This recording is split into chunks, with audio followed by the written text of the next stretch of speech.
Gate. Steven, can you hear his noise gate? I can hear his noise gate. Deal with it. I can't hear anything. You're not helping me, Steven. You're helping him. Oh yeah, I totally heard that noise gate. Get your stuff together. So I have a noise gate set on my Go XLR so that when I'm not talking, if I'm typing, you don't hear me typing or you don't hear me. I'm a bit of a mouth breather, to be completely blunt. Hey, you know what? Hit that red mute button. Get ready to laugh out loud with Wise and Nerdy, the show hosted by two hilarious dads who are bringing their unique blend of wit, wisdom, and nerdiness to the airwaves. From sharing hilarious anecdotes about their own experiences to giving advice on navigating the ups and downs of life, these two dads have got you covered. But that's not all. That's not They're all. also obsessed with all things nerdy, from comic books and sci-fi movies to video and board games. So whether you're a fellow dad, a pop culture fanatic, or just in need of a good laugh, tune in to Wise and Nerdy and join in the fun. Oh, yeah. Snap into a Wise and Nerdy podcast.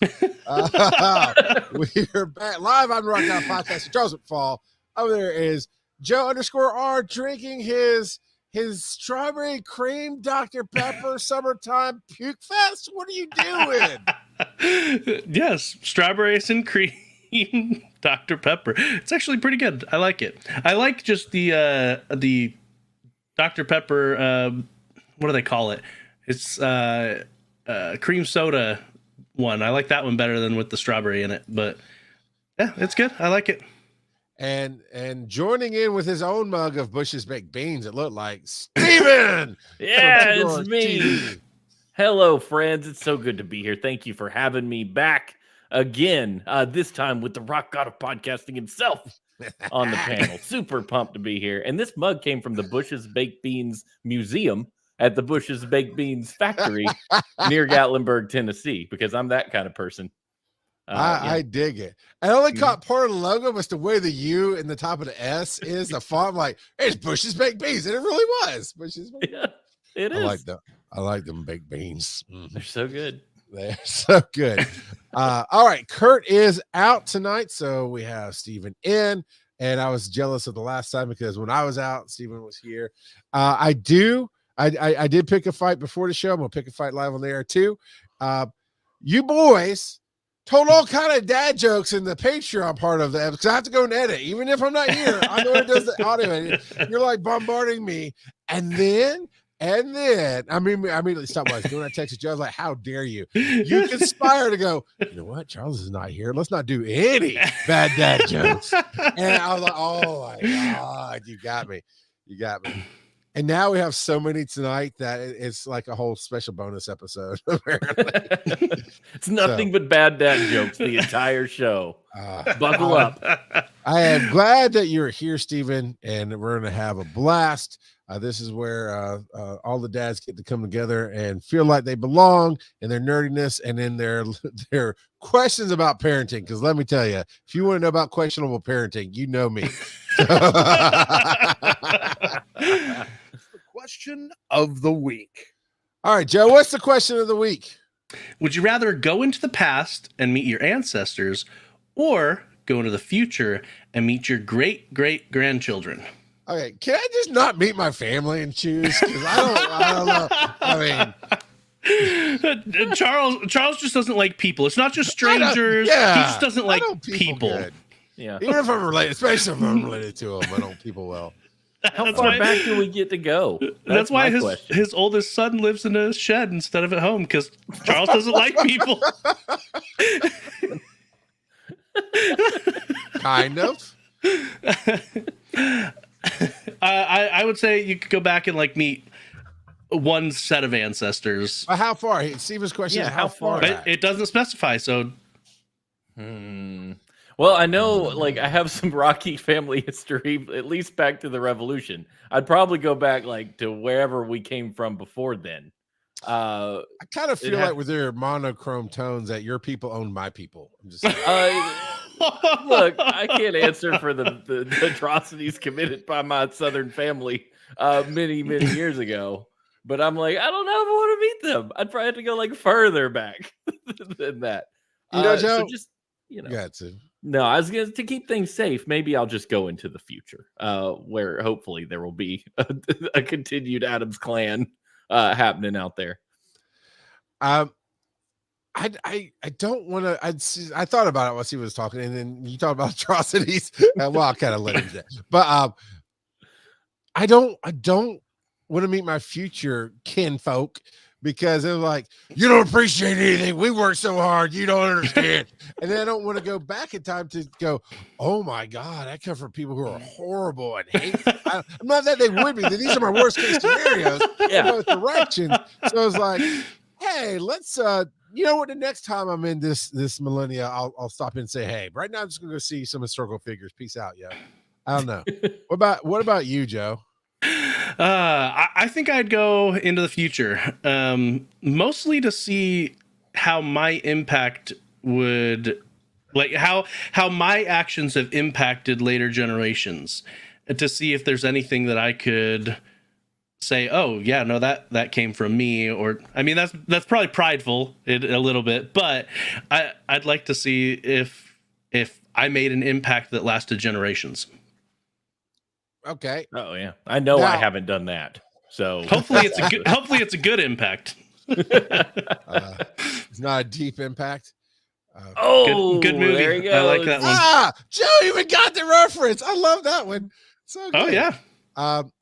So can we swap it up? Because I would love to go back in time and not meet Papa NASCAR, even though that'd be cool. I want to meet Grandpappy NASCAR, his daddy, and maybe when he is grandpa, just to see your lineage and like, oh, Grandpappy NASCAR, the bus driver.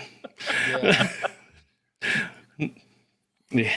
I think that I would have more fun doing that. I'd like to meet both of your ancestors, not like super long back, but grandfather, great grandfather, just to kind of see what goes. Wow, I see that. And Steven's like, oh no.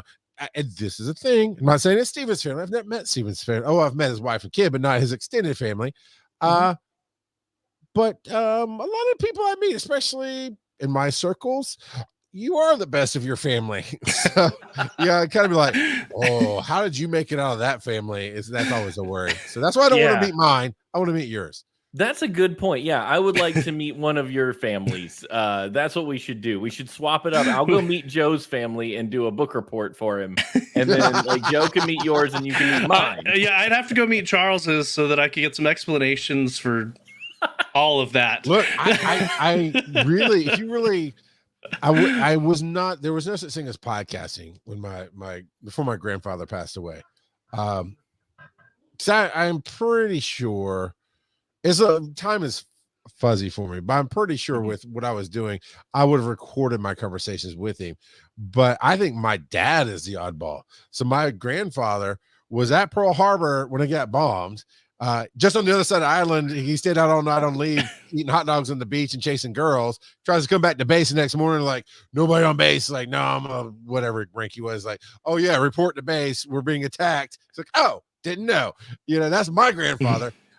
He was married before he married my grandmother for a year. Got divorced. I mean, he tells all kind of rowdy stories.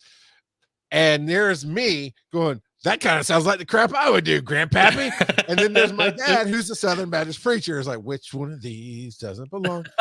Some schizophrenia. It kind of seems like, because we've established well in the show, Grandpa NASCAR was the cool one, and I'm like, Joe, what would Grandpa NASCAR think of that? He's like, well, I'm probably being too strict. Like, yeah.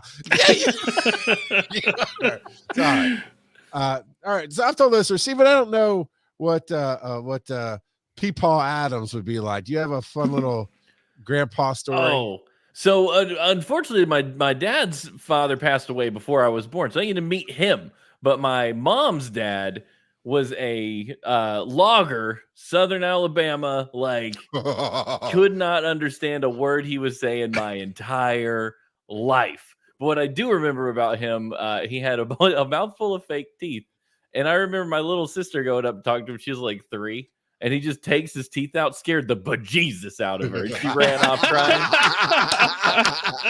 And he was like a day drinker, and he smoked all the time. So we'd go to the filling station. Y'all, when you're down in the South, you know what the filling station is. Walk into this place. He's there with his friends. A cloud of smoke is just in the place. And I'm asking my dad if I could buy ice cream. That's what I remember about those experiences. Well, did you get ice cream? Heck yeah, a little cooler machine, so you get the little what are they? Good humor strawberry shortcake bars. Oh yeah. And cheese and peanut butter crackers, the toast cheese. He always had those. Toast cheese. Yes. Yep, that was that's rural Alabama all over the place. It was great. Yeah. The Flintstone push pops was my era. Oh, dude, yes. Yeah, those are the best. Mm-hmm. That random kid, the feeling station. Yeah, no, okay. No. I heard exactly what he said. We know exactly what he said. Rando kid. Roll that dice. Oh man. Can you dig it? One of these days. I bet you if I just asked Steven to have his kid record these segments for us, he would have it in less than 2 weeks, Joe. And you're on the show. And you still can't get my kids to record this stuff. What's wrong with you? I can't get your kids to record this stuff. Yeah. Oh, my kid would do it. He wants to be a YouTuber, so he's trying to. I'm like, okay, well, we gotta start getting to work, buddy. You want to make this happen? We'd love to have his voice on rotation that just says, was this one How Do I? Is that what it is, Joe? Yes. No. Yeah. No. No, is it So what do you think about Cancel the Dads? Yeah, Yep. okay. Council of Dads. So your son in whatever tone of voice he was like, it's the Council of Dads, or however he wants to say it. We'll put that on rotation all right. long. I'll send a speak pipe your way. Yeah, there you go. All right. So we've got this awesome dad here, Steven, and we got us two that are okay dads. But right here, so see? Council of Dads. Civilian on base. Here's it. Council of Dads, what do you think about an alternative to spanking? And this is from Joe, I do believe. Yeah, I put it in there. First time listener and long time host, Joe Ard. Yeah, are we talking about like what's the alternative to spanking? Put them in the stacks. Put in the stocks. You lost their head. Yeah. Put him in the chokey from Matilda. Yeah, verbal humiliation. What are we going for here? He put down a punishment brainstorm. Well, okay, I love. No. I want to go the other way. Not verbal humiliation. It's like, okay, you're in trouble. You got to do a 2-minute set about why you're in trouble and make me laugh. And if you don't laugh, I'm gonna heckle the crap out of you. Oh, that's good. That's good. I like that. Yeah, so a lot of people have issues when it comes to spanking. I'm not commenting on anyone who decides that that's the form of punishment that they take, as long as it doesn't, turn into actual abuse. But I was just wondering what other people do, and then I thought I'd also mention some of the things that we do at my house as well. So, like for instance, we make them run stairs sometimes when they're acting out. So yeah, like, oh, you just smacked your brother, go run the stairs up and down 5 times or something like that. And so that's one of the things we do. Another thing that we've been known to do quite regularly is whatever they're currently into as far as electronics, usually video games, we'd be like, okay, you don't get to play that for a day, 2 week, whatever, depending on what they did. That way it's not a static thing, it's dynamic. It also doesn't take away all of their video game options, which some people are going to say that's too soft, which, is what it is. But at the same time, with me working and my wife working from home, they need a distraction. And I really wish it was books or something else, but Twinkie on a string. In reality, it's not. We tie a string to the ceiling fan land. Yeah, you put a Twinkie, tie it to the Twinkie, tie it to the ceiling fan, but it's still, no matter how hard they try, it's still a little too high to catch. Hours of fun. Only if you take videos of them getting smacked in the face with the Twinkie. It's just small enough to hit them in the forehead. You put 4 ring cameras around the room so you get all the angles. Bullet time. Yeah. It's not low enough for them to get it in their mouth, but just low enough to smack him in the face. Welcome to Little Debbie Dome. Oh my goodness. Oh. Okay, Steven, what's some alternatives to spankaroonies? I feel so unqualified for this question. So, okay. You just go, your mom's so disappointed. Yeah. Wait till she gets home from work. You'll deal with her.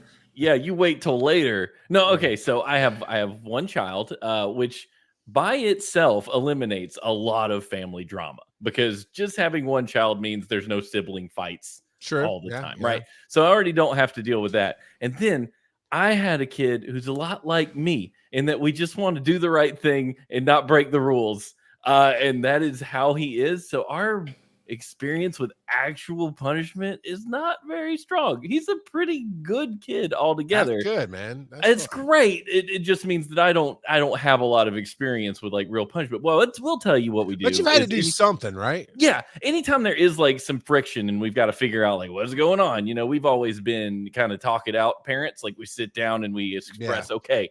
We did that parent thing where that's kind of new, talking to your children, helping them understand their feelings. So like even when he was little, we would sit down and we would say, hey man, you seem like you're getting a little elevated. What's going on? What are you feeling? You angry? You tired? You hungry?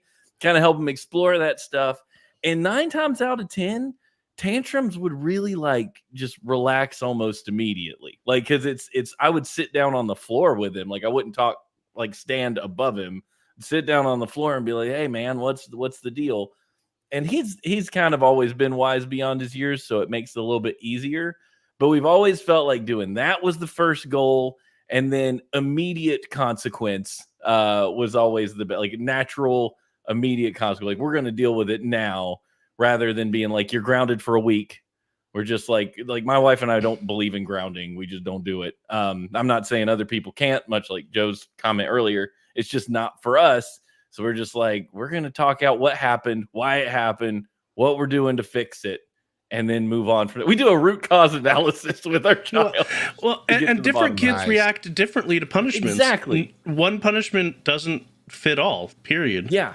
Sam carries a lot of shame when he does something wrong. So I don't want him to like wallow around in it. I want him to deal with it figure out it's okay. We're going to move on. He doesn't want to do the wrong thing. And when he does, he feels real bad about it. And I was that kid. And if you don't like make sure they know they're okay, it's something they're going to walk around with for days. Like, I can't believe I messed up. If you didn't want him to be moody and guilty, you shouldn't have named him Sammy after the Winchesters. You always go with Dean when you want a strong boy. That was a mistake. Joe, you put it here. In general, my kids are well behaved. When they're apart, it's when they're together they go crazy. And what's interesting is it's not exponential. So, yes, it is. Cats, I don't know, the crazy is exponential, but no, not the behavior. When you only had 2 children. That was true. When they're apart, they're just a different vibe, different energy. And then they're together. It's like, you have 3 now. I don't know about you, but when I have 4, you want 2, 3, 4. Even if 1 out of the 4 is gone, totally different vibe, a whole lot less drama. It's not like you got to get it down to 1 kid by themselves or 2. So I mean, it's not exponential. It is definitely, you just remove 1 person out of the mix of 6 of us, and it's just different. So the crazy when everybody gets on board, it's like, oh my. But see, that's why you got to plan it. Have set 1 and set 2, and there's enough gap in between the 2 that the crazy for set 1 won't really get to set 2 and vice versa because they're just it's a different kind of crazy for each age group. Yeah, that's a good strategy. You said it, Joe. Every kid is different, and I've had to figure out what they love so I can destroy it. Okay, I said it exaggerated, but no, in all seriousness, what the good discipline is, you take away. You have to. What it was hard about Oakland being my first, he just didn't care about it. He still doesn't. He still doesn't care about anything. I'm gonna take this way, okay? I mean, he might get mad a little bit, but I'll just say, whatever, man. So it was really hard with him. The guilt trips actually worked, and trying to dive in, but it didn't always work. Nothing always works. I even went so far one time I do not remember what either late 80s or early 90s movie this was, but one of the punishments the school teacher made the ruffians do was, I think it was Louis Gossett Jr. even, was they had to kind of be in a seated position against the wall. So their knees are at a 90, their legs are at a 90 degree angle, and they're pushed up against the wall and they can't do anything with their arms. And they just sit there, and it's apparently it's an old military discipline. Apparently it's a pretty bad one. So I made my kids do that every once in a while. I just couldn't get through to it. I was like, you go squat on the wall. And I tried to be realistic about it. But I can tell you, early on, I was raised Baptist and all that jazz, and I was spanked when I was a kid. And I thought I'd try it on my kids. It didn't last past that one. Because it did okay on Oakland, but him in the first and having time alone with us, just saying we're disappointed in you, those kind of things worked. Crosby, defiant, wouldn't let you see her cry. I was like, and that's why I had to stop spanking and figure out something else, because inside of me, I'm like, oh, I want to make you cry now. I really, and like, whoa, that's a bad thing. But it's that defiance. I was like, I want to see it. But yeah. And actually with her, I've built that relationship where the thing you take away is your approval. So I'm very disappointed in you type of deal. All of them are tough. Ryland, he will just sleep in his bed all day, so I had to take his papa away from him at one point. And he's like, yeah, no, you can't go out with your papa for a week because you're not getting your school done. And which I know hurt his papa's feelings too, but I was like, I've got nothing else. I've taken the Xbox, the tablet, the whatever I could take away from him. Family time. You cannot come sit and watch TV with us. Get out of here, kid. I don't know. And that's hard. The random kid. Go ahead, Joe. With Papa NASCAR, I always lost my TV time. Is what he did spank me, but it was more often than not my TV time. But even when I had lost my TV time, if the family was watching a movie together, not only was I allowed to be there, I was obligated to be there, which wasn't always the best, because there were times when I was working on my math homework while sitting there trying to watch a movie. So, but if family time is family time, it was very important to my dad.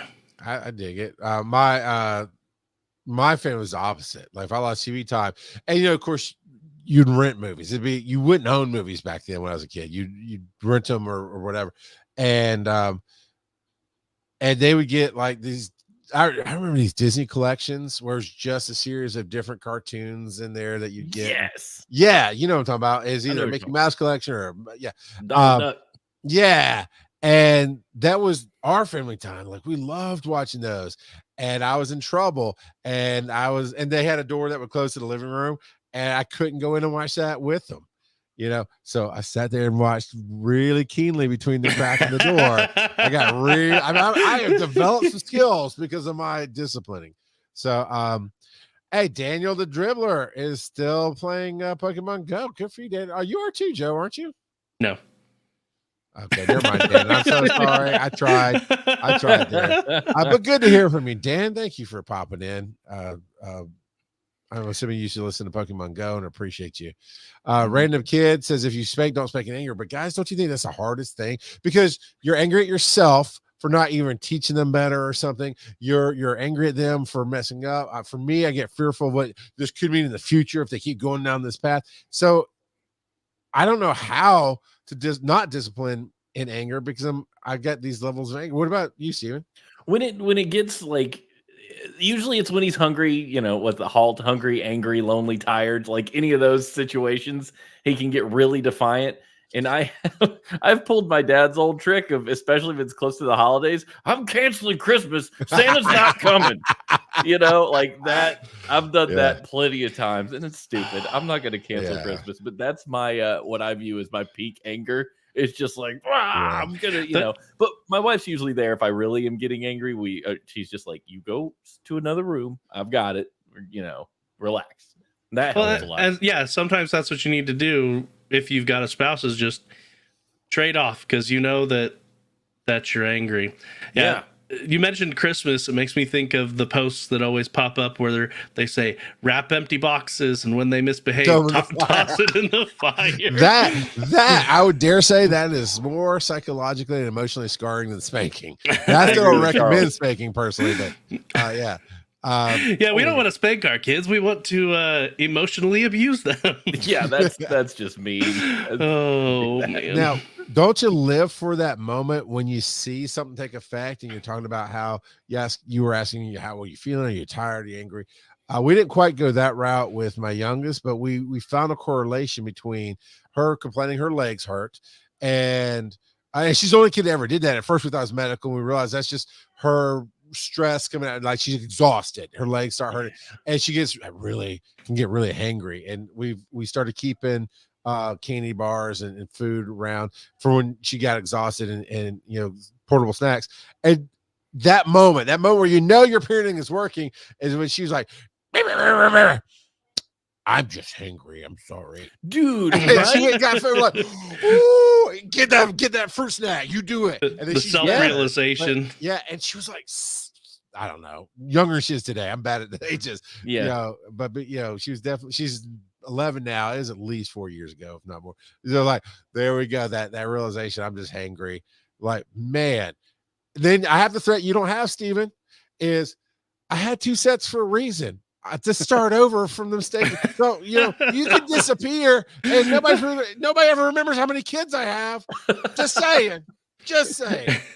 Dude, you're right about, you feel like you hit like some sort of lottery when your kid just recognizes it. Like, you're like, okay, we did good. Because there are a lot of times where Sam has trouble with transitions. So when I want to leave the house or we need to go somewhere, like, it's really hard for him to stop what he's doing and do something else with like a lot of lead time. And whenever we do that, it's like right before lunch, he just loses it. He's yelling at me all the way to the truck, and we get in it, we take off, and then I'm like, you know what we need? We need some food. We're going through Wendy's on the way out. And he's like, I don't want Wendy's. And I'm like, we're going to get some chicken nuggets. He'll start eating the nuggets. Daddy, I think I was just hungry. I'm sorry I yelled so much. It's so great. You're just like, I know, me too, buddy. I was hungry too. Yeah. It's great. Roll that dice. Why he rolls that dice? We taught Oakland as a baby animal sounds, and every once in a while we'd go through a drive-through, and one day from the car seat in the back we heard "bok bok." I went "bok bok," and he knew he was getting chicken nuggets. All right, Joe, what's the category?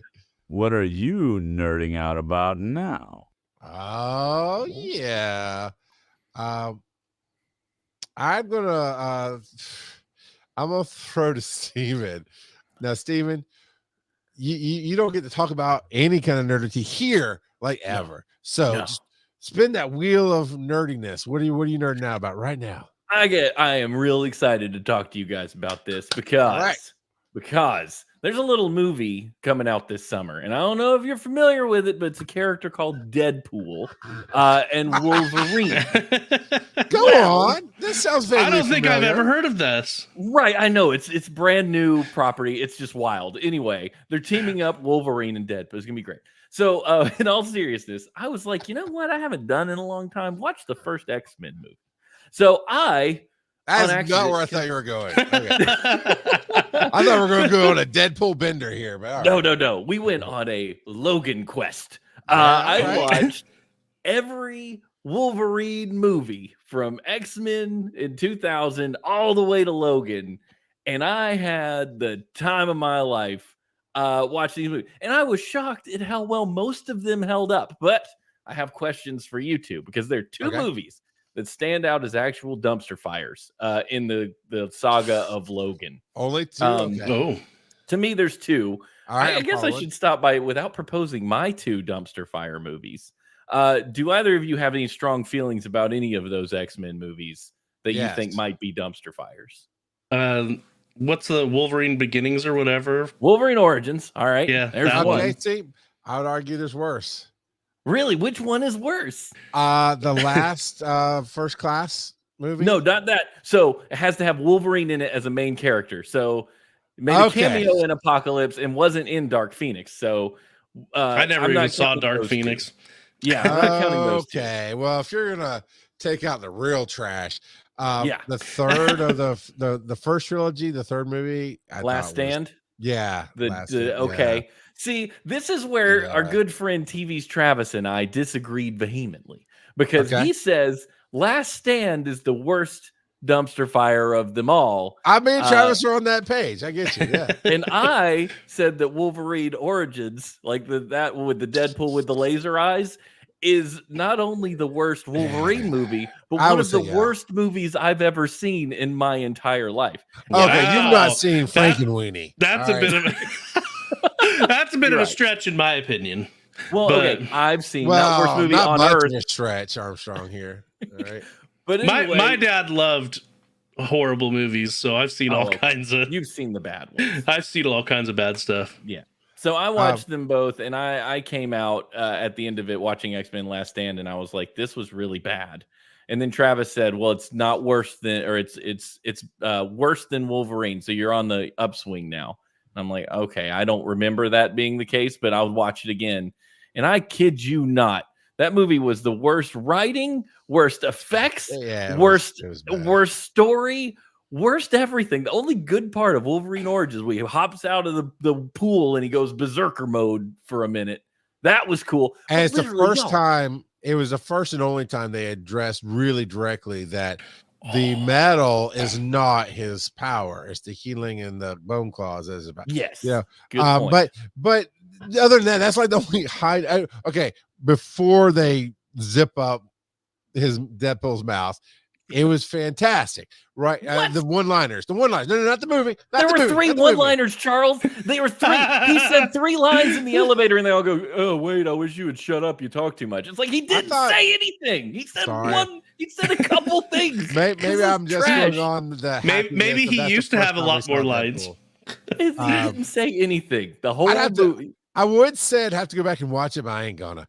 No, you're not. Because I agree. Okay, so if you take out the if it has to be Wolverine focus, and Origins was rough. Civilian's got a good one in there for the worst movie ever. Oh, Kung Pao, yeah. No, that is hilarious. You have to love kung fu movies to understand how funny bad that movie is. Isn't that the one where he punches the cow's udders? Yes. That's in a training montage. It opens with like a 5-minute scene of a baby doll falling down a mountain. It just keeps going. And my wife looks at me in the theater and goes, "What are we watching?" I'm like, "This is what I don't know." Oh no, Velocipaster. Okay, come on, no. Velocipaster. Way worse. So Civilian on Base's first one in there though is the Dragon Ball movie, Dragon Ball Evolution. Knockoff Dragon Ball movie. So there are movies that are bad on purpose, like Velocipaster. And there are movies that wanted to be good and sucked. Yeah, I don't think Dragon Ball intentionally was bad. Now, also we're throwing up softballs in a baseball game, okay? Yeah. Wolverine Origins was supposed to be an A-list mega million budget movie. And yes, we can compare it to these that are definitely not in that league. What was your other one, Steven? The other one that was bad was Last Stand. But to go back to Wolverine Origins real quick, because I'm not done taking a crap on this movie. There's not one, but 2 moments where you do the no and you scream to the sky and the camera pans up. 2 of them because someone died. Lame. And then go YouTube when he meets Gambit and he chops the fire escape up into pieces, and you will cry at how painfully terrible that scene was. And that's when I officially gave up on trying to like it. It was a horrible Gambit. It was awful, y'all. It was just the worst. And I'm just thankful they did the Wolverine after that and came back and made a movie that mostly made sense, except for the giant robot samurai fight at the end. Still fun though. Now, did you watch Logan in black and white? I didn't watch it in black and white. In black and white? I've never even seen Logan, but is that a thing? Logan is so. Watch Logan in color with your wife. Your kids aren't ready for it. It's rated R because he's truly Wolverine. Lots of violence. Lots of violence. A little bit of language, but but I think you enjoy it, Joe. It's by far heralded as the best Wolverine movie ever. And I forget who did it, but whoever did it does epic tail. James Mangold. There, yeah. And then so watch it in color, then give it a day or two, then watch it in black and white. It just elevates it to a whole nother level. It's so Joe. If you're gonna watch Logan, you haven't seen it before, go on the Wolverine quest like I did, because I'm telling you, Logan's already good. It's already a good movie. Yeah. But when you watch it with it fresh in your mind, everything that Wolverine has been through, and it's like how Patrick Stewart didn't get an Oscar for Logan for his portrayal of Professor X in that movie. I don't know. It is phenomenal. And I walked in when I saw it in the theater, I didn't know what to think. And I kind of walked out like, I don't know if I liked it, but I wasn't ready for it. Right. I wasn't mentally prepared for the type of movie I was going to see. It's just art. It's an art form. It's wonderful. Oh, the tall English comedian, Stephen, is it Stephen Wright? Not right. Is he works with Ricky Gervais a lot. Stephen Merchant. Taliban. Yeah. Yes. Oh, how did he not get an award for that? That was so phenomenal. Yeah. All of it's so good. And that little girl, I think the little girl did win something for being Project X, but X 13 or whatever she was. Now, slightly different nerding out here. We play a little game on this show, Steven. It's guess what the anime is about from the title. So Joe brought this title, Steven. We're going to guess what this has about. Do you watch anime, Steven? No, not at all. All right. So I'm ready. Guess. I watched some of it, so I'll let you guess first. It's called Tsukimichi. Tsukimichi Moonlit Fantasy. What's this going to be about? This is about, it's first of all, it's an anime romance, like a rom-com.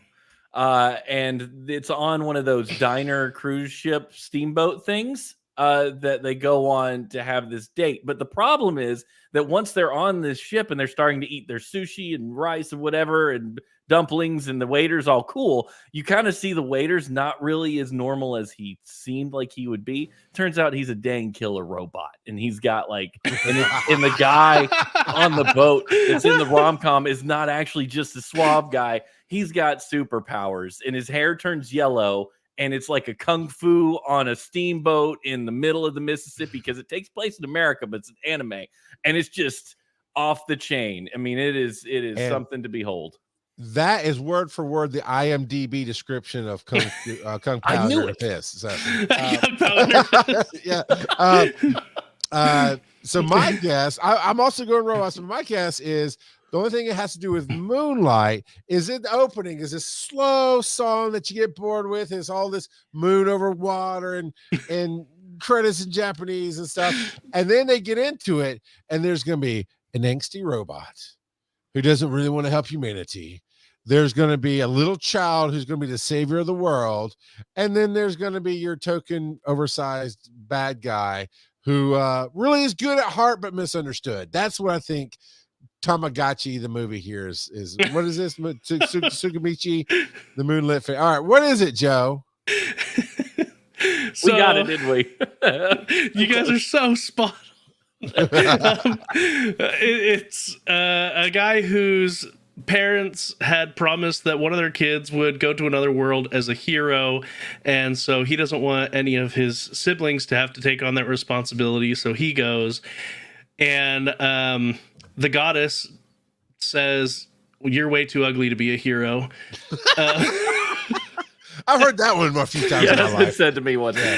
And she banishes him to the furthest reaches of the world and tells him to just stay there and stay put, and she'll consider his parents' obligations done. Well, another god had actually transported him to meet the goddess, and he felt sorry for him. So he gave him an extra stat bonuses. And the goddess had actually blessed and cursed him at the same time, to where he would understand every language except the common tongue spoken by, they don't call them humans. They call them like humans, HYU, because they're slightly different race. They are humans, but they're all like beautiful. Like every human is super So good they're looking. celebrities. Got it. Yeah. All right. Yeah. And so he ends up in the furthest reaches where there's a bunch of demi-humans, And thanks to the blessing from the guy that took pity on him, he's actually super strong. And so it's So Steven was pretty close I was with the pretty guy in the close. boat. It's really not the Yeah. love interest. Yeah, okay. I got wasn't it. prepared for humans. I was not ready for that. Well, that's going to my lexicon now. They're going to mispronounce some normal word. Yeah, but he finds some humans and tries to talk to them, and he sounds like a monster to them when he tries to talk to them. So he ends up learning magic so that he can hold his finger up and write stuff using magic in midair, so that he can communicate with the humans that he runs into. With my finger in midair too. Like Harold in the Purple Crayon, anime style. Oh. Side note, I have not seen a preview. I've only seen a movie poster. Harold and the Purple Crayon is getting a movie. It looks cool. It's Zachary Levi doing what Zachary Levi does. I like Zachary That's Levi. really fun. Yeah. But you have to be. Kids have to be in that certain age range at a certain time to get that. But yeah. All right. So humans. Humans, and yeah, there are a couple of Put other that on soundboard. Humans. There are a couple of other heroes that do end up getting summoned, and he does end up running into them eventually. But yeah, it's pretty good. And every time he runs into humans, they think he's half demi-human because he's so ugly. They're like, "You're so ugly." It's a running theme. You're so ugly. He's normal looking, but because everyone there is supposed to be beautiful. So what is a Tsukimichi? I don't know what Tsukimichi means. Human. I don't know. Yeah, that's the Japanese. All right. So my little ditty involves Daily Tech News Show, and Google, and the Renaissance Festival. So here comes this weird triangle. Monday was Memorial Day of this recording, and we typically go out to the Georgia Renaissance Festival, and the family really digs it. And my buddy Human comes in, and he's come every year for, I don't know, 15 years. We started way back in my Success Week days. We started a meetup for the podcast, and my partner worked at the festival, so we chose the festival. Anyway, we went there, and first off, I didn't take both of my phones. I have two different providers, and so I always carried both phones. One's work, one's not, but that way it can be reached. So I had to message a few people like, "Hey, I didn't bring my work phone today. Left it at home. Reach me on this phone if you need me." And we go about our day. We're doing our thing, and I just had this moment in the day. Don't know why. But we were sitting somewhere, and I remember putting my phone like under my leg because it was going to get hot or whatever from the sun, because we were sitting outdoors.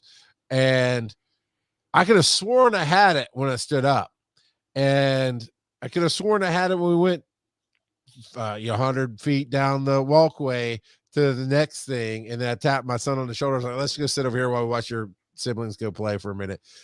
And then my wife was like, "Hey, you watch them. I'm going to take, the other kids to do this." I'm like, "Cool." She walks away, and it's almost like how I imagine the Sims live, right? Is the Sims are doing their everyday thing, and you just go, "I'm going to be a butt face," and you delete the ladder out of the pool, and they're like, "I can't get out of the pool." It was just a click, like, "Where's my phone?"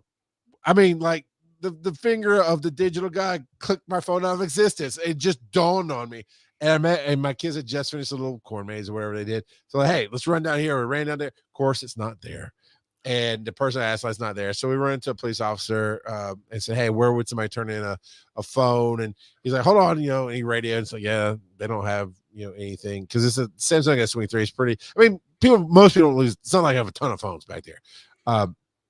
So he said, "But check out," he told me where it was. And so I never freaked out. I never got super upset. It's my personal phone. It's going to be hard to replace a lot more of the information, but also I hate Android. So I wasn't like super upset that it might be gone and I have to get an iPhone. Oh gosh, darn. But I don't know. I just like, it'll be all right. It'll be fine. I was still upset about it a little bit. It wasn't like I was like, but I didn't like lose my crap. And so, sure enough, we have to leave the festival. Nobody's turned anything in, and there's no good signal, so you can't track in a Live 360. I didn't think about having my wife call it. It was just, we're hot, we're tired. I'll call the Renaissance Festival office the next day. And so Tuesday, I get up and I look at the phone number and I call him. I was on the phone. Ryland decides to pull up Life 360 on his phone, say, hey, that doesn't look like the Renfest. Now, I thought he meant it just didn't look like it was just like a satellite view. So I was like, wait a minute. I don't recognize the address. I don't really know the Renfest address either. So I was just punching the address into Google Maps. Now, keep in mind, if you can picture Atlanta, so Atlanta's in the center, the airport's at the bottom of Atlanta. This was like 30 minutes south of the airport is where the festival is. That's key because when I punched into Google Maps, the address that my phone currently was at with full signal and full charge, well, not full charge, but decent charge, it was probably an hour north of the city. Right. Okay. On the podcast, there are very appropriate shocked faces, which I appreciate going on right now. That was my reaction. Like, wait a minute, what? So I think the festival's like, no, it's not there. Thank you. And I just decided to call it. And whoever answered said, you were in broken English. Hello. And I didn't know what to say other than, hey, you have my phone, man. And he didn't speak any English at all. And so I'm like, I'm trying to keep my cool because the conspiracy theory in my head is like, oh yeah, okay, of course, you stole my phone. I mean, nobody stole it, but you got my phone, and but it's like, okay, I accepted at face value, couldn't get any kind of interpretation, so I just hung up. I was like, I'm just gonna drive up there. I know, right? I'm gonna drive up there, but because it's my phone and I need my phone back. And here's where Google can be perfect timing, and this is where DTNS comes in later today. I know an Apple. I forgot it was an Android for a minute. So, I'll just find my phone. It's like, I can't do that. So I said, Android, find my phone. Because maybe they have something similar. And Google popped up, the AI, whatever, popped up and went, hey, this is Google Find My Phone. Click it right here. And I clicked it and it already had 3 devices. I remember 2. I think one might be one of my kids' burner phones or something. We give trash phones to them. What do your kids do that eat burner phones? My 11-year-old is on that Flintstone push pop, the good vitamins. Enterprising, got the booger sugar deals going on. And I think that's a new thing for Google. Shush. Spoiler alert. No, I have no. Bad. Yes, but here's why the timing is perfect. So I just looked up, boom, there it was, clicked it, there's my device, and sure enough, it lined up right with Life 360, and I could see it. It says tracked 10 seconds ago. I can shut it down like find my phone. I can play a noise. Like, I'm going to drive the hour and 50 minutes north to go see if I can knock on the stranger's door. And told my wife, hashtag shut up, Joe. Thank you, random kid. I'm about an hour into my ride, and I texted my wife because she drives for Lyft on certain days, and Tuesday she was driving, so she had no idea I was going to do this. And now, keep in mind, dear listener, I am 6'7".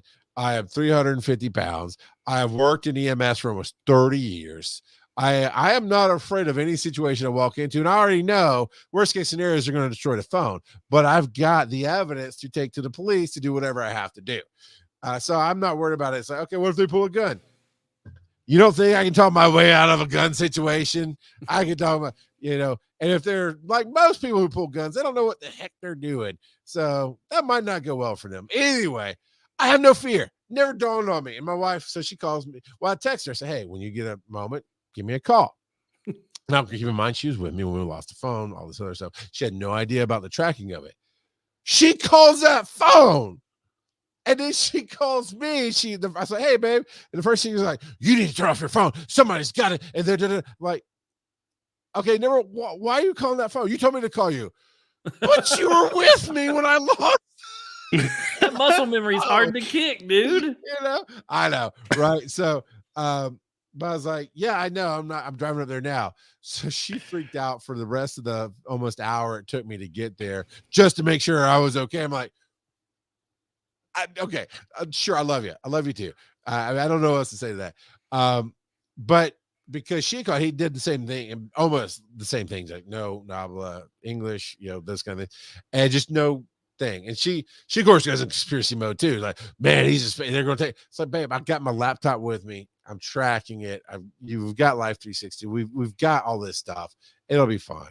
And But I guess it's a good thing she called because he texted her and broke in. I guess he got somewhere, maybe did Google Translate like I would have, it texted her, hey, apparently I have your phone. When can somebody come get it? And so I said, I said, just text him that I'll be there at 2:00 because whatever the GPS said. She was okay. She goes, you don't want to tell them later so they don't do anything. Like, if they were going to do something with the phone, they would have done it after two random people called it and one of them yelled at him. I'm sure you yelled at him. So I get there and it's a young kid. I mean, he's like between 14 and 16 years old.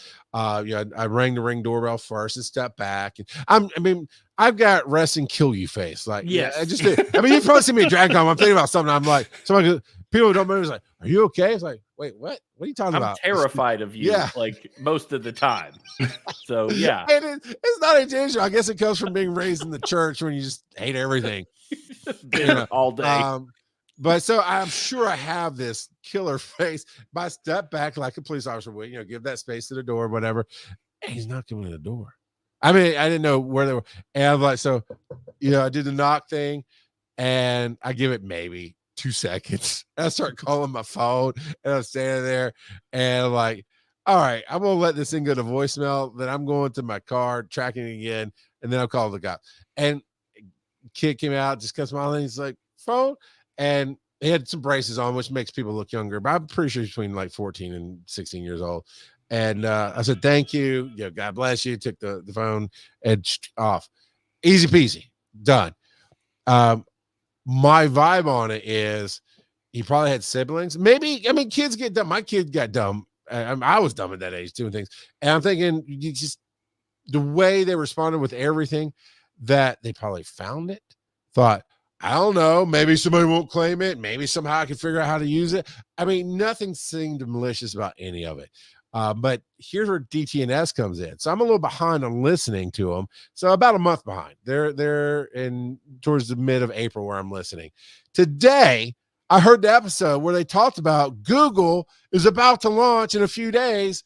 Android Find My Phone because Apple, and they tell all the stories. I'm like, seriously, that hasn't been a thing. It literally came into play like 2 or 3 weeks ago, and here I am. I was like, all right, I'm not a Google fanboy. I think they could improve a lot of things that they do, but good on you, Google, because that worked out. Perfect timing. It really was. That's amazing. I really thought that story was going to end in someone getting murdered, but I'm glad that it was. It ended up well. I was like, oh no, he's going to leave the smackdown on somebody. Yeah, and I am. What's so interesting, I guess, to me, because I'm a big guy, people expect me to be violent, which I can be if I need to be, but nobody wins a fight.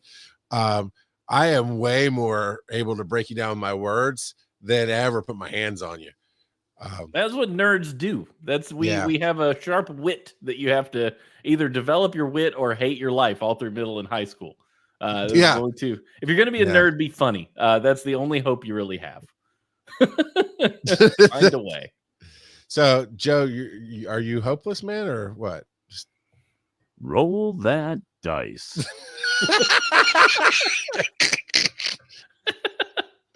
Yeah, Stay exactly. tuned for this commercial break. All right. Let's see. I want this one specifically here. We'll turn it down a little bit. Yeah, everybody. We're going into our commercial jams, so you can chill out. When we come back, we're going to tell you about something that we're going to be doing special here in the near future. But just while you think about this soothing, lovely song, think about patreon.com/wise_and_nerdy, where you can come be a part of our Council of Dads and find your fandom.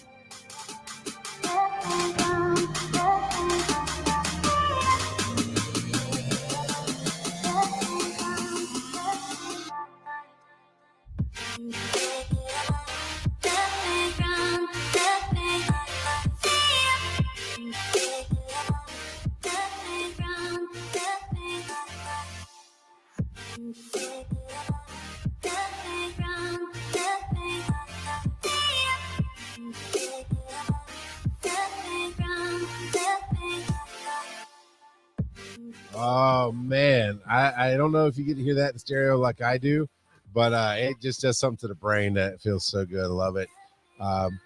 Hey, we're gonna be sending out a poll here soon. So if you listen to this and you're not on our social media, you're not part of Patreon or anything else where we could get this to you, here it is now. We're thinking about bringing some special moments to our fans and doing a thing where once a month we get a special guest on to talk about their expertise, to share some knowledge, and it would just be for the Council of Dads. And there would be a prize with that to help get people on and do cool things. So we want to know if you're interested. There's no commitment, but if you hear the sound of my voice and that sounds like something fun to you, you get to hang out with not just me, not just Joe, but the Council of Dads and an awesome special guest, and talk, maybe play some games, do some other things. Let us know that if you'd be interested, what you might do with that. We're thinking, $10 a month, maybe $100 a year, something like that. So hit us up. It's wnnShow@gmail.com. Of course, you can go to all of our emails, all of our emails. Go to all of our social media by finding link tr.ee/y_n_nerdy. Ah, love that song so much. Steven, do you write music? I dabble. I jam. As much as I love our songs, I would like some new music. I'm just saying, if you ever felt froggy, we can say Smash You made it. Don't worry about it. If you're not proud. you don't want. I only know how to play early aughts pop punk. That's what I do. You don't want that. Are you kidding me? Have you heard of the Punk Rock Factory, who does amazing punk covers of geeky stuff? Like, that's cool. Songs. All right, after the show, I will find some of their music and play it for you. They're amazing. So I would like that. Roll that dice. No. That's right. You know what? He has had so much airtime for somebody who can't even bother to show up from whatever cruise he's on again. Oh, that Kurt. It is not time for rolling that dice. It is time for speak pipes. Speak pipes. Why is it time for speak pipes? Because we always do them after the break. Jerk face? Not always, because I know what these speak pipes are. You don't. No, we have two that sabotage. We have 10 speak pipes. We're not going to use all of them tonight. We're going to. Thank you. But 2 of them are not bad dad jokes. All right, let's do the 2 that are not bad dad jokes. Okay, these come to us from Cousin Mike. So, this is Cousin Mike calling in. You guys keep talking about things that interest me, and so I have to call in and talk about it. So, you guys were talking about, your work giving away stuff. My work gave away a really sweet computer with, it was a desktop tower with hot swap bays in the front. And for anyone who doesn't know what that means, it's a hard drive rack that you can, from without having to open up the computer, you can pull out an individual bay, put in a new hard drive, and slide it in. All of us geeks are nerding out right now. They were giving this one away that they were using as a disk wiping station to format hard drives when we were wiping old computers. Well, they were giving away their old computer because they had upgraded a new one, so I got it. And this kind of combines another topic. You were talking about owning your own media and stuff, and I won't tell people to install Docker on this computer, and I won't tell people about automatic ripper container that you might possibly, but definitely don't install and put a Blu-ray drive into this machine. No, do not do that. Anyways, I now have a 12 terabyte backup server at my home. Anyways, great podcast episode. Have a good one, guys. See ya. Nice. He's my favorite cousin. Backup server. Yeah. I legit have some famous cousins, but Cousin Mike's my favorite cousin right there. Oh my God. Yeah. So the faces, all 3 of us, when you said what it was, we all lit up because we know the value of what you just got, sir. Yeah. That was Dude, awesome. I had a case with hot swap bays in the side. It was a Thermaltake case that weighed like 8 billion pounds, but it was super great. And you could just slide the drives out and slide them in, whatever you need to do. It was awesome. And that 12 terabyte server. Oh, that's Ooh. amazing. That's a lot. All right, next. Hey guys, cousin Mike again calling in. I remembered a couple episodes back, and I totally forgot to send this one. You were looking for music recommendations, and I thought I would shout out this one to everyone who may not know it. There's a Twitch streamer / content creator on YouTube. He teaches people how to better their content creation. His name's Epos Vox, and he actually started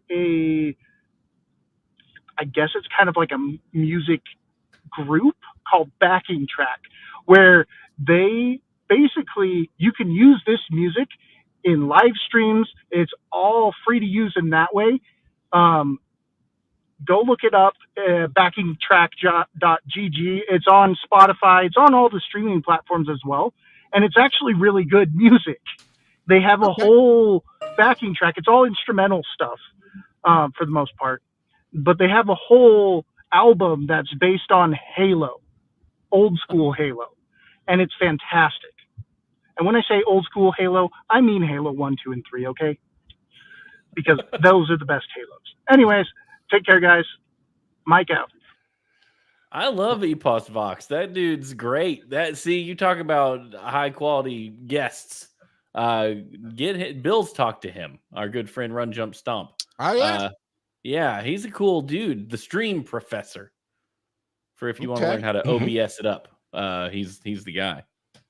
I've watched several of his videos because he talks about just everything to do with streaming equipment and software and all kinds of stuff. Yeah, yeah, deep radio voice too. Thank you, Mike. I definitely will check that out because I mean, my brain gets where I feel like we've heard every song a billion times, and we really, I mean, that last one is called Royal Blood, and I really like it the most. But we have, what is that, 8, 9, 10, about 10 different tracks that we can play. So, at a once a week show, we can go 2.5 months and not hear the same song, but my brain feels like we've heard it. So I'd like to have like 50 songs loaded in here. So, all right. Civilian says, lots of great background metal as well. All right, I can dig that. Watch, I'm gonna get some pop punk from the aughts going on here. All right, can I hit the button now, Joe? No, you can't. What about now? You want to know why you can't? Like a Dude. Roll guys! What? Dude,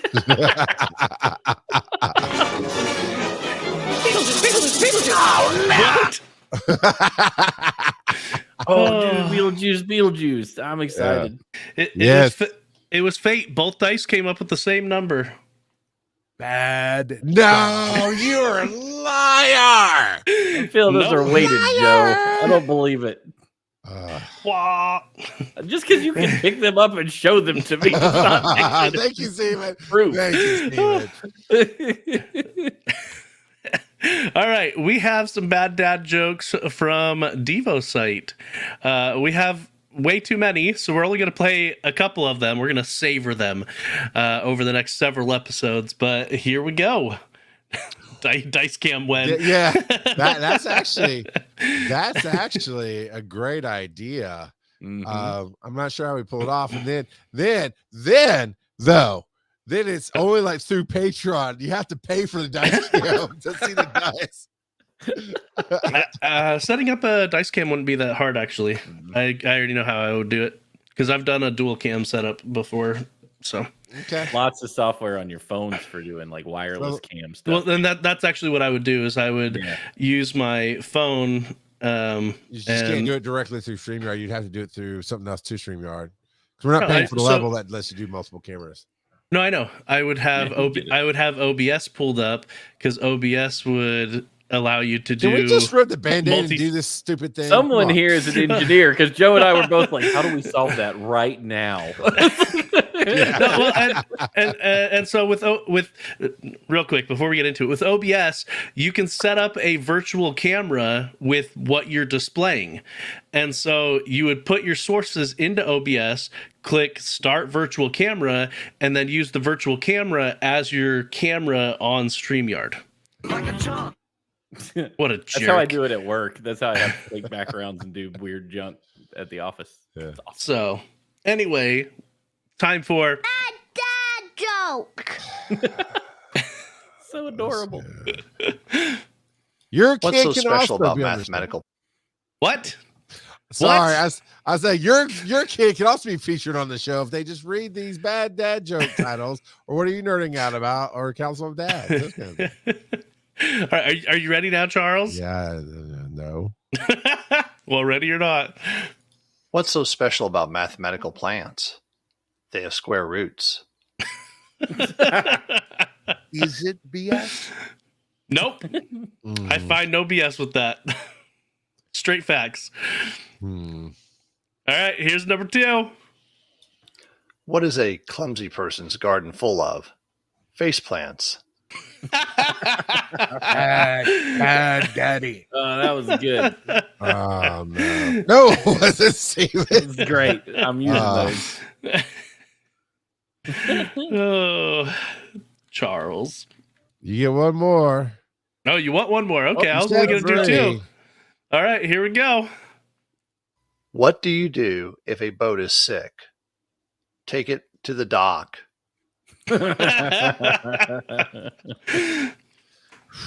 See, Roll that dice. and that one's at least real, because if your boat is sick, you better dock it or else you're going to Yeah. sink. Have a bad time. Oh Lord. Personal story time. All right. This one was not volunteered by anybody. He's getting voluntold. Steven, Weezer put out an album late last year, earlier this year, something like that. Put out a new Yeah. song, something. Yeah. Yeah. And we follow each other on TikTok. You know, I had fun with one of your porch videos. It was a good time. We went back and forth. But yeah, I'm on TikTok today or a few days before Weezer puts out their song, whatever. Lo and behold, Steven Adams is sitting here playing this guitar like a motherfucker chump. professional Oh, wait. over here. Like a chump. Yeah. How are you? So tell me a story, Steven, of how you're a secret musician. Oh, it's not been a secret. I just haven't played publicly since high school. I don't know. I don't look at myself as a musician. It's not a secret. I just don't tell anybody about I it. just don't tell anybody. When you tell somebody that you play an instrument, they want you to play it for them.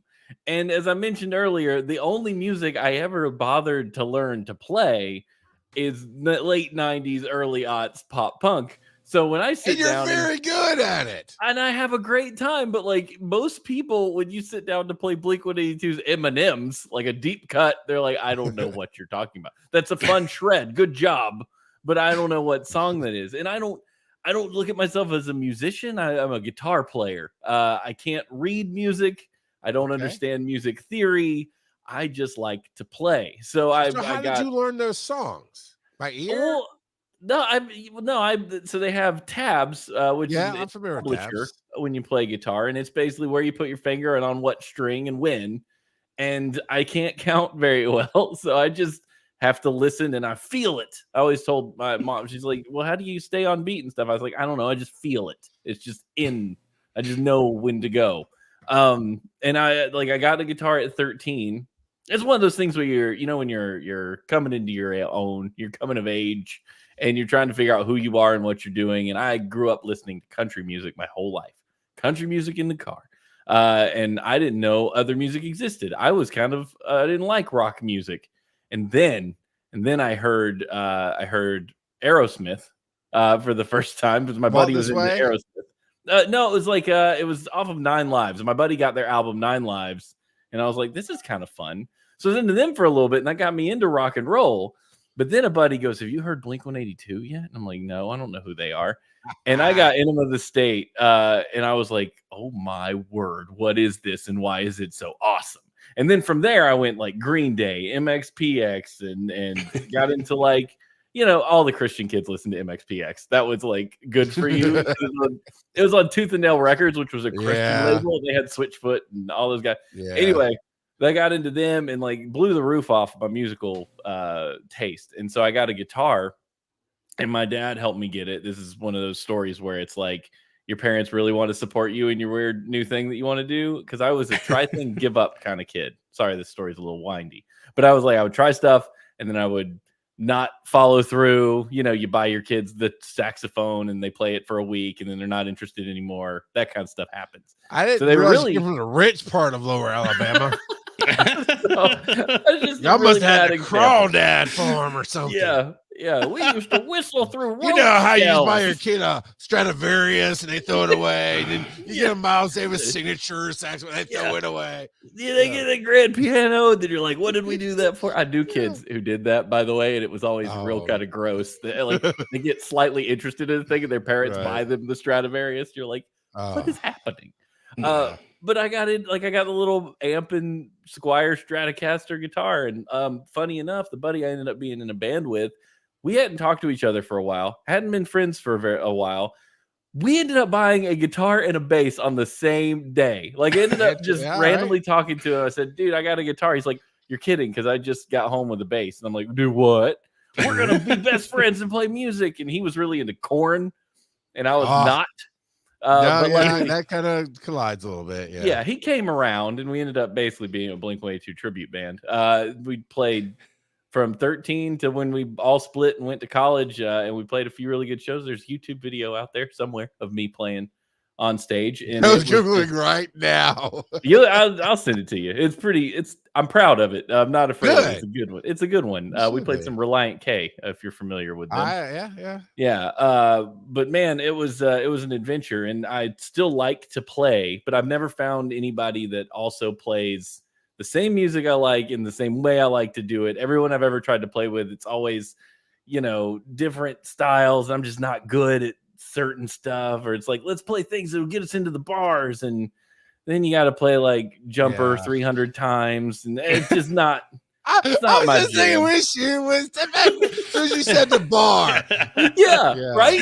Why do we go there? I don't know, but because you want to drink beer and eat hot wings and go, "That's a great song from my childhood." Yeah, I remember that. It's on the radio, and I just like to play on my own, and playing on TikTok was kind of fun for a little bit. So yeah, I do that. I was impressed. I'm glad. I appreciate that. Yeah, it's still fun to do. I mean, this guitar back here that I got hanging behind me, I still play that, hook it up, rock out for a little bit, put it away, so move on. Do you jam, like do your own thing, or I just do. Yeah. I just sit in my room, and like that's how I let off steam, or how I just mellow out. I'll just sit down and make up stuff. And just jam. And every now and then I'll have something fun I've made up, and I'll send my buddy like, "Hey, I wrote this thing." We go back and forth. He's in Connecticut now, but this is cool. So I'm going to see Blink in July on their new tour. And my buddy who I used to play with, we haven't seen each other in 20 years, is coming down to go to that show with me. And I'm so pumped because I'm like, dude, if you drive, you can bring your bass and we can jam. And it's going to be fan. I'm looking forward to it so much. So we're gonna have a little mini reunion. It'll be great. That's brilliant. Yeah. Yep. I would play. I'd like operate on a level to where I'd be like, send out a few texts, make a few connections. You show up at the concert, and pre-show your video is playing up on the big screen. Like, you're welcome, Steven. Yeah, that'd be legit. I'd take that. So, Joe, are you a secret musician? You don't play anything? I tried to learn piano a couple of different times in my life, but no.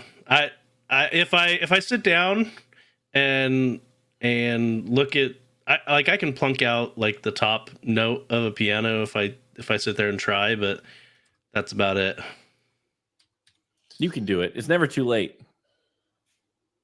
Get in there. You're not wrong, but I dabble in the banjo too, but I never felt confident enough to put that on TikTok. The Alabama roots coming out. You did say that. Yeah, I love banjo. It's really fun, but I'm not super great at it. It's really difficult to play. It's not a guitar with a drum on it. It's like a whole different method. He plays the mouth harp. Yeah, it's kind of I'm kind of a one-man band, really, when you put it all together. I've been wanting to get an electronic drum set here the last couple months because I have some space for it and I haven't played drums forever. Well, I am a little bit of a secret musician. I did guitar for a very long time. I've classically trained on piano, and then just picked up percussion, like started playing drums just because I wanted to, and went out talking about Christian stuff. Went out with a church in Athens back in the college days, and we'd go and just do these drum circles. It was really just about being cool and hanging out, not like you need Christ, man. Although people was like, "Hey, would you like to come hang out at our college group at the church, whatever?" And they would somebody just start passing around a conga drum, and they handed it to me, and I'm like, "Sure, why not? I'll try it." And that's how I learned I can play the conga drums very well, apparently. So now, was this the Southern Baptist denomination allowed you to have drums, or was this a college this campus was, crusade thing? They were called Prince Avenue Baptist Church, but they weren't part of the Southern Baptists. They were almost progressive Baptists. Drums is like, maybe not. Yeah. And in the college group, you could have they had a drum set. Now, on the stage, they had a drum set, but it had to be played by somebody who's over 40 who wouldn't hit the drums too hard. And they had an orchestra and stuff. I actually played the kettle drums. And what's hilarious about that was I can read music, or at least I haven't done it forever, but I can read music, and drum music is literally, here's your note, and it tells you how many stanzas you've got to count before you hit your next note. And then always at the end, there's always a drum roll, right? That's how kettle drums work. And the music minister loved it. He kept giving me, so if you've ever been in church, Steve, you know, the come on hand, he kept giving me the come on hand, and the choir hated it because the kettle drums were literally at the base where the feet of the first row of choir members were, and they're all cringing. And he's like, "Give me that." I'm 20 something years old. I'm just eating it up, maniac. And it's just So they never let me on the drum kit because of that, but they get so it's some fun stuff. But I've been thinking about lately. So I'd love to play some of the 90s stuff. I do is I love the Nixons. And I would always just put on the Nixons. Now you can get tracks without the drums and stuff. The internet's a beautiful thing. You can get stuff, but I never had that. I just put it on, try to ignore what the drummer was doing, or match it the sounds as good as I could, and just kind of figured it out that way. Not Your Mother's Baptist Music, the Rock God album. More cowbell. All right, roll that dice, Joe. And while you do that, there was an old audio clip, probably from Dr. Demento or some comedy movie, and it was The Knack. And it's this old-timey radio kind of thing. It's like, "I'm sorry to tell you, madam, your son has the knack. He's going to grow up fixing things." And I mean, it's just about being a geek and how you're born to knack. It's funny. What you got, Joe? Let Daddy decide. All right. And this is all you, Joseph. Yes. How do I choose what game/book for my backlog to consume next? Do you guys have any sort of strategy for that? Everybody's got a backlog, right? Oh, an unbelievable one. Man, well, okay. So I've avoided that pitfall, Stephen. It's like, okay, besides the obvious reasons, how I didn't just accidentally fall into doing meth is I saw people who did meth. And with Steam libraries. How I didn't accidentally fall into a giant Steam library? I met Paul Klotz and Chris Wisdom and Phil Keating and Dennis Robinson. And they're like, "Hey, man, you hear about this thing called Humble Bundle?" And they're itching, they're tweaking. You should get on Humble Bundle. Like, I see you're missing some of your digital teeth there. So I think I'm going to stay away from the humble of the bundles. Thank you. 6 games for $2.99. You can't pass it up. 30 games for $12. Like, in defense of that, that's why I've played the Portal games. Is I saw the big Valve bundle on sale, and I was like, "All right, let's do it." Yeah, my best advice is just pick one and go, because I find that I will stare at that library for so long and be like, "Am I in the mood for a point and click adventure? Am I in the mood to play The Witcher for the 3rd time? What am I doing?" Because I've got all those, like you said, I got libraries of games from all this publisher's games for $10. And then I'm like, okay, I've got the whole Deponia series, which if you like point and click adventures, that's one of them. Is that the Wish version of the horse from Zelda? No. That's actually pretty good though. Hey, that's a long way for a punchline. I got there. Oh yeah, it worked. Yeah, I used to ride Deponia all over Hyrule. It's the hack. I side-loaded my own horse. Yes, I loaded a horse. Yeah, He plays the banjo too.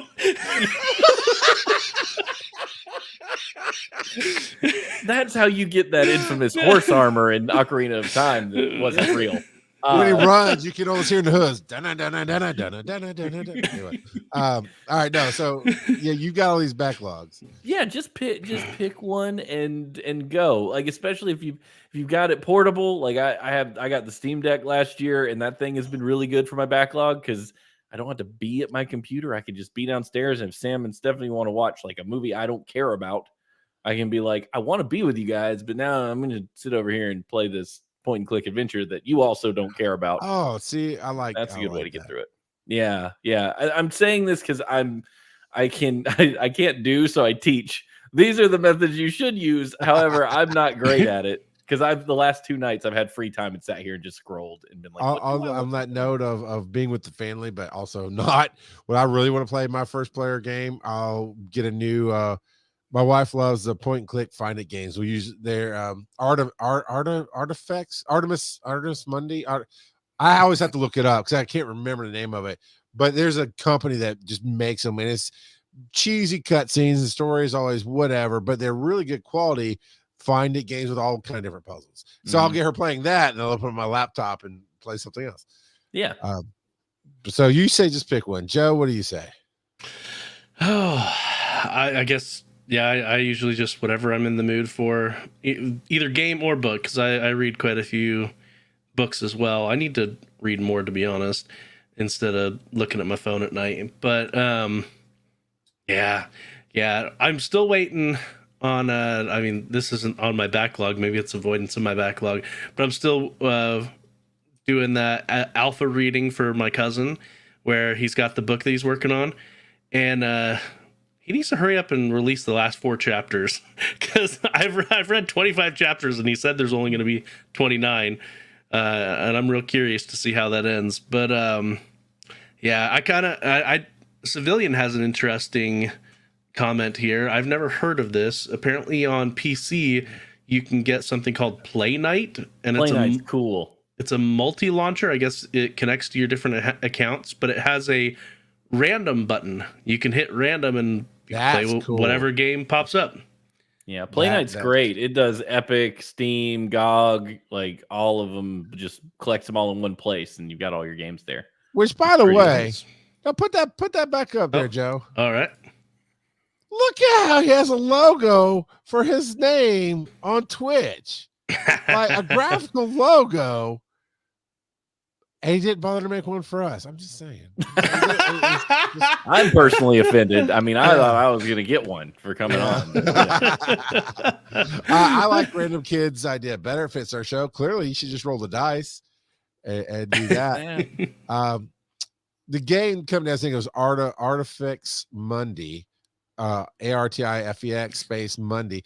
And they've been, for 16 years, been making hidden object games. And they're really high quality. My wife loves them.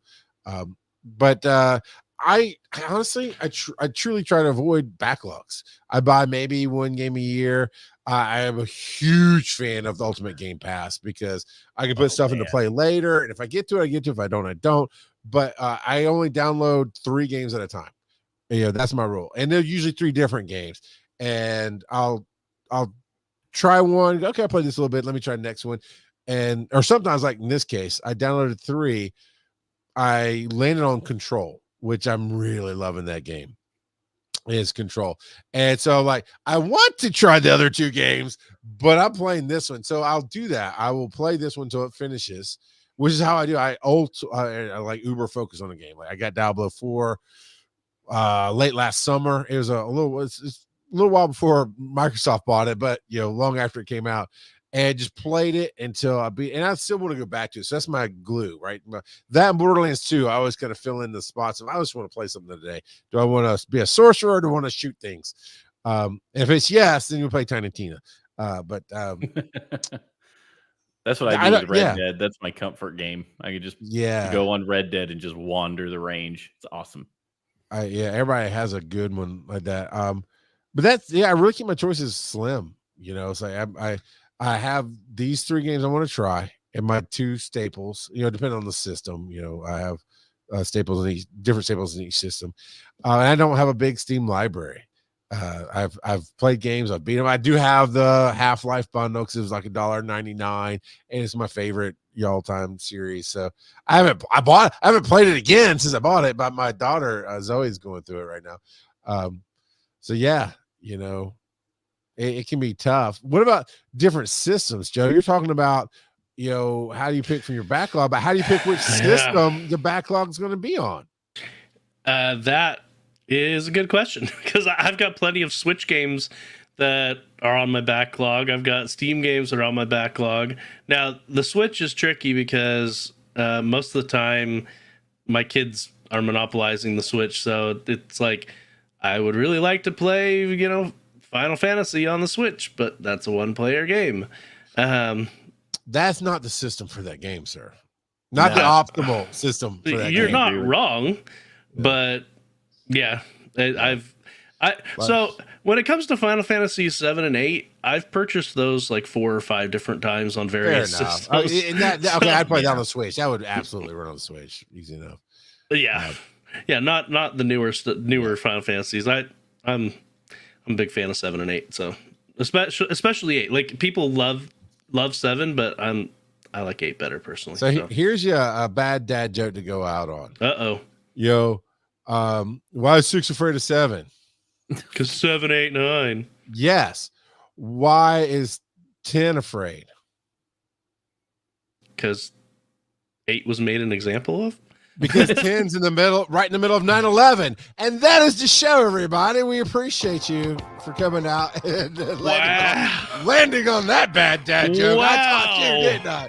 Follow these nerdy dads on social media. Charles at Rock God of Podcasting. Joe at Joseph_Ard. Check out the website, wiseandnerdy.com. And as always, they may not be your father, but they'll always be your daddy. And 5, Steven Adams on Two Dorks TV. Thank you. Thank you for having me. World of days.